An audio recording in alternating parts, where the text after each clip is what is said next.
This is an extract from the Leader Coronavirus Daily podcast by the Evening Standard and hosted by me, David Marsland. To hear the whole thing, search for it on your podcast provider.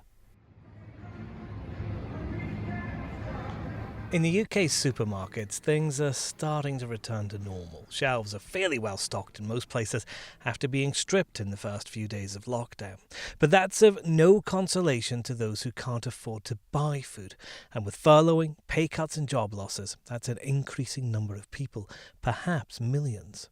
Our investigations editor David Cohen is running the Evening Standard's appeal Food for London now, and he joins me over the phone. David, this situation's getting worse, isn't it? Yes, there was a report over the weekend. A YouGov survey for the Food Foundation has found that 8 million people in Britain are facing food insecurity and that 3 million are actually going hungry since the lockdown, by which they mean one member of the family has missed a meal that day.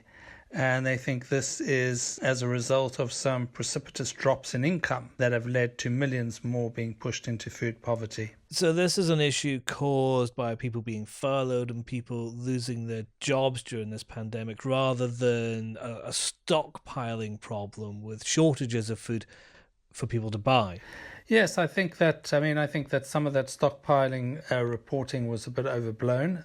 Some of those people were just realizing that they would have to self-isolate and wouldn't be able to get out for a while. But it's not because of any lack of food in the supply chain. This is about people who were relying on food perhaps through their schools or through charities who now can't do so, and also a whole lot of additional people who've entered the sort of food poverty space, if you like, as a result of just being one paycheck away from being unable to pay their rent and things like that. So there are a lot of people who are just above the poverty line, who've lost their jobs or who have been furloughed and who are now struggling on that front as well.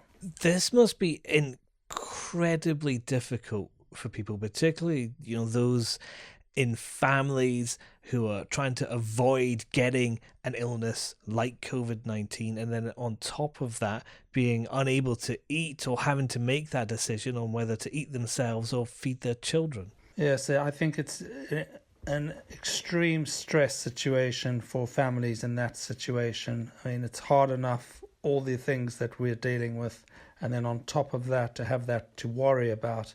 We've had some mothers, for example, pick up food parcels at schools. Some schools have opened up sort of market days so that struggling families can collect food.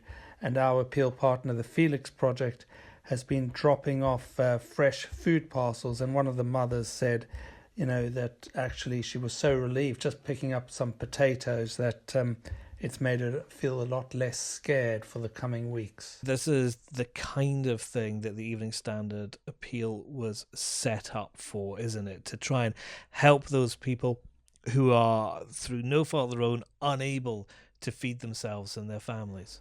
Exactly, David. And I have to say that, firstly, the food suppliers have really stepped up to the plate. Our campaign partner, the Felix Project, has tripled their supply of fresh surplus food since lockdown, from 10 tonnes a day to 28 tonnes a day. And this week they expect to hit 30 tonnes a day.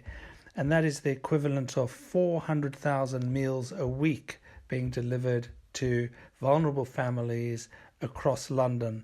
And also we have the good news to report today that actually our donations have passed the 1.5 million mark. So Londoners are giving and continuing to give very generously. Search for the Leader Coronavirus Daily on any podcast provider to hear more from the podcast.